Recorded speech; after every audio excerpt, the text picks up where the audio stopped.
no es la primera vez que me invitan a este tipo de actos, a pesar de que ya me conocen, así que no entiendo bien qué les pasa. Efectivamente me han pedido que hablara unas palabras, que dijera algunas cosas sobre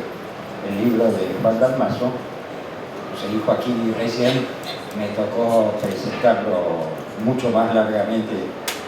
y en una mesa de debate bien interesante la semana pasada. Así que yo podría, sin mayor problema, volver a repetir una serie de equivocaciones que dije en ese momento, pero me parece fundamental,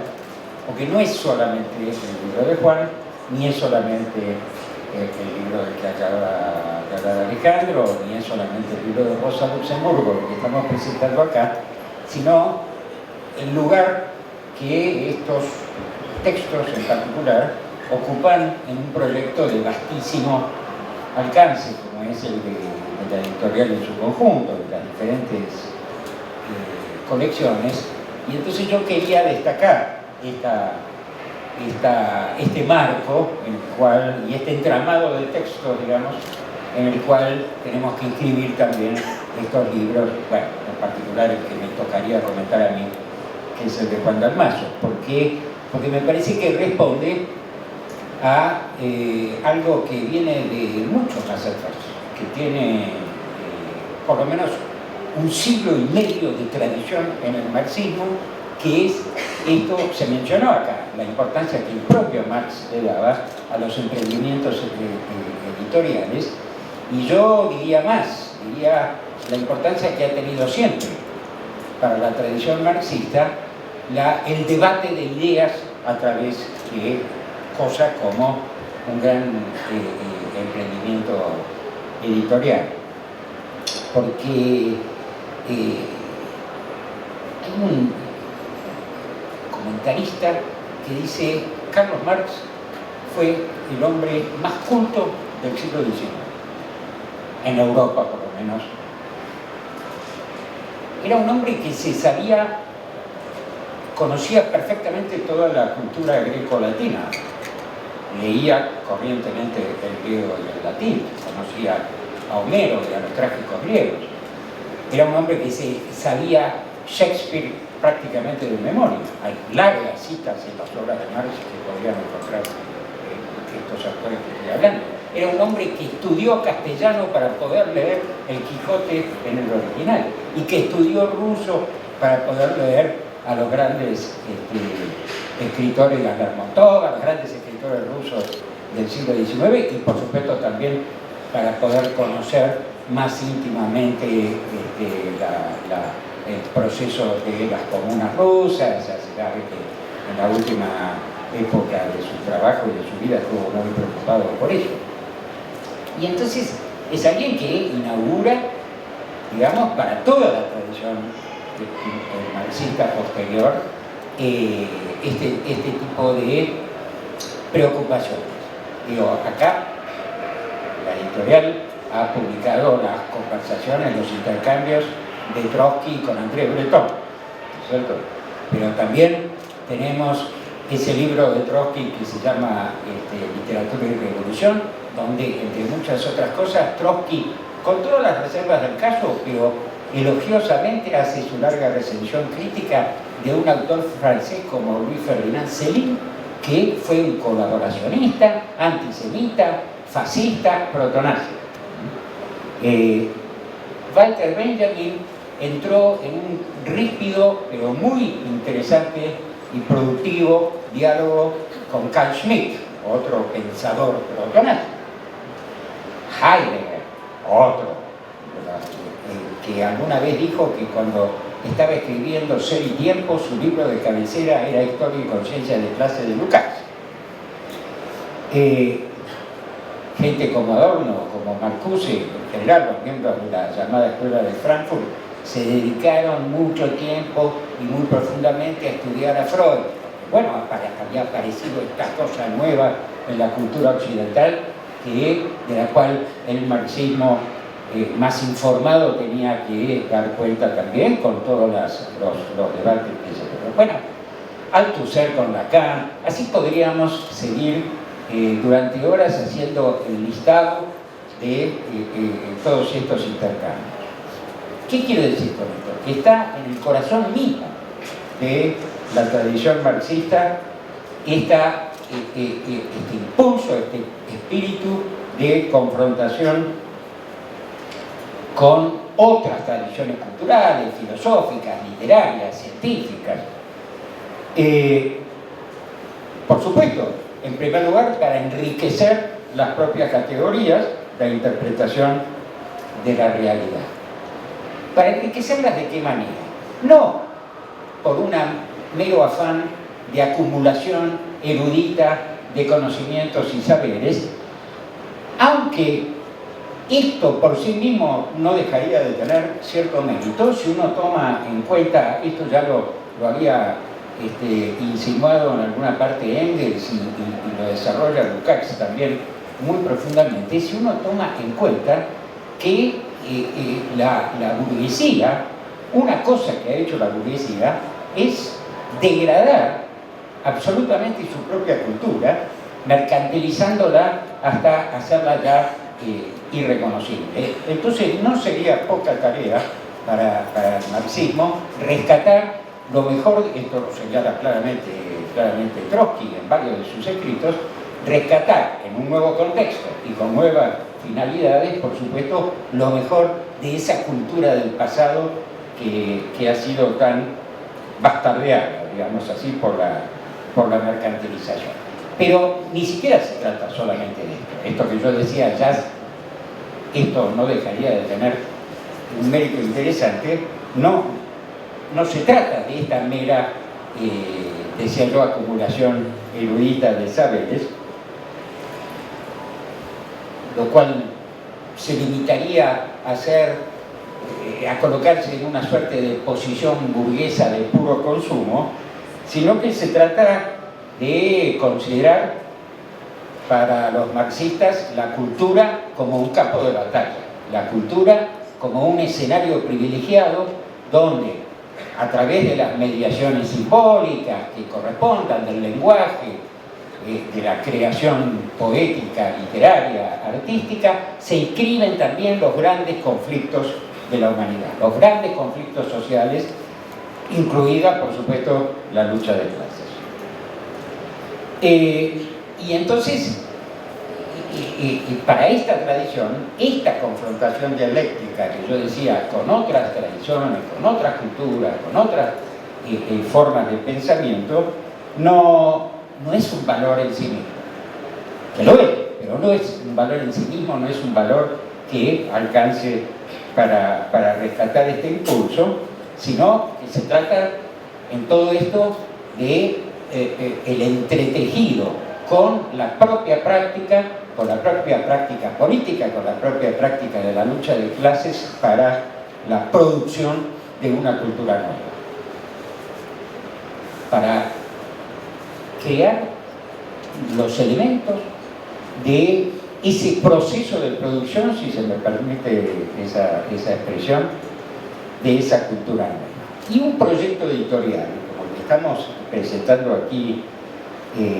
esta noche, es un proyecto editorial vinculado a esta producción de una cultura marxista y a las luchas de la clase obrera y el pueblo, simultáneamente. Es decir, no un proyecto cerrado, dogmático, que niegue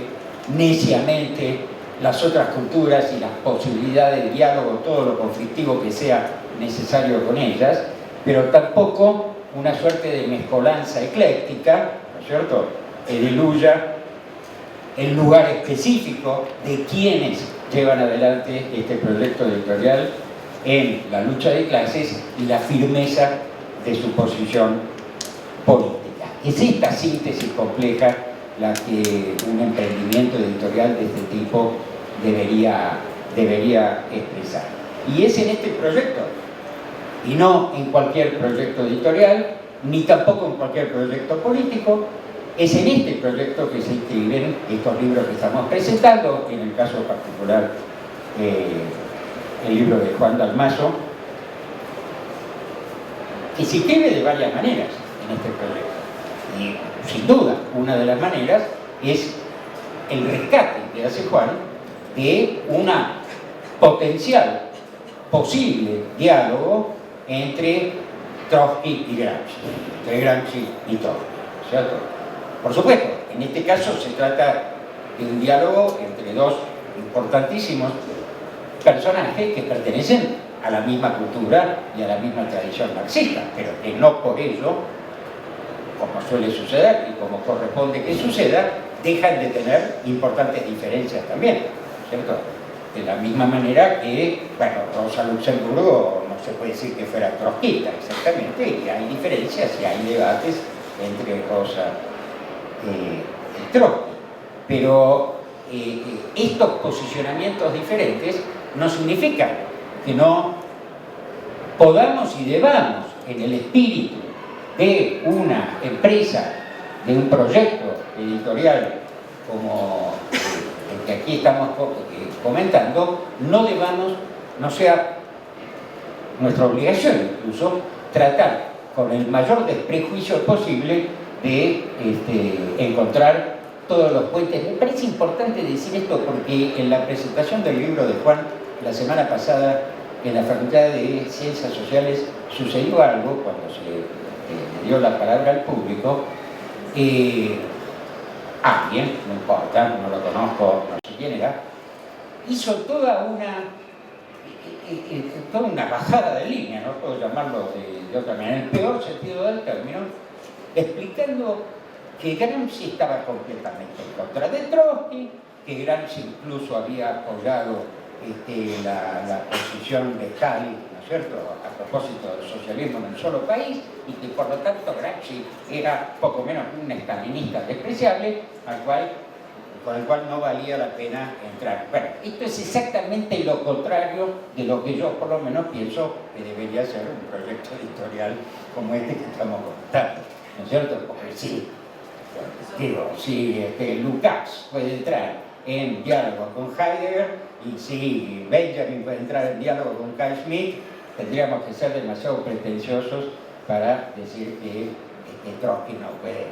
conversar un poquito con Gramsci, ¿no es cierto? Para ver qué pueden encontrar de lugares. Y esto parece una humorada lo que yo estoy haciendo. Juan Dalmaso se lo toma muy en serio y, bueno, tengo que ir terminando. Se hace 3 o 4 preguntas fundamentales en este marco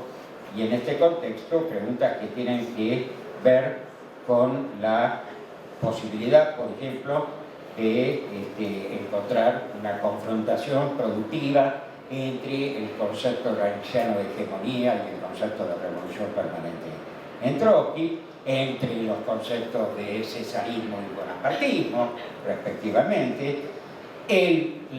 la idea gramsciana, la categoría gramsciana de revolución pasiva, que puede servirnos mucho para pensar no solamente cuestiones teóricas más o menos históricas, ¿no es cierto? Juan da varios ejemplos de la historia a los que Gramsci aplicó esa categoría de revolución pasiva, sino de la más estricta actualidad, para empezar estos procesos de los llamados gobiernos post-neoliberales, etcétera, etcétera. La voluntad colectiva nacional popular y sobre todo, y esto me parece que me permite volver a lo que muy esquemáticamente traté de decir al principio, sobre todo conceptos como los de traducibilidad y nueva inmanencia, que efectivamente dan cuenta, aún en sus aspectos más teóricos, más abstractos, pero también en sus aspectos más concretos, dan efectivamente cuenta de esta posibilidad que el marxismo siempre mantiene abierta de traducir, usemos esa metáfora, a su propia lógica conceptualizaciones o categorías tomadas de el cual da un ejemplo muy claro y muy clásico, ¿no? La idea de las tres fuentes y tres partes constituyentes, la idea engelsiana, ¿no es cierto?, de las tres fuentes y tres partes constituyentes del marxismo, la filosofía clásica alemana, la economía política inglesa y la praxis política francesa a partir de la Gran Revolución, como esas tres fuentes se transforman, dice Juan, en la filosofía de la praxis, respectivamente, ¿no es cierto?, la filosofía de Marx, la filosofía de la praxis, la crítica de la economía política y una estrategia política revolucionaria. Es decir, que no es una traducción literal, sino una redefinición, digamos, para que hace esta tradición, una transferencia que hace esta tradición para eso que yo llamaba una nueva producción cultural, no al servicio de la lucha política. No me gusta esa idea de estar al servicio, es decir, una nueva producción cultural que está inmediatamente entretejida, inmediatamente identificada con y trabajando, digamos, en los mismos parámetros de ese proyecto político revolucionario. Es para celebrar entonces la aparición de todos estos libros y, por supuesto, la posibilidad de, creo que por primera vez se dijo, por lo menos acá en esta feria, presentar esta estupenda lectura. Bueno, muchas gracias.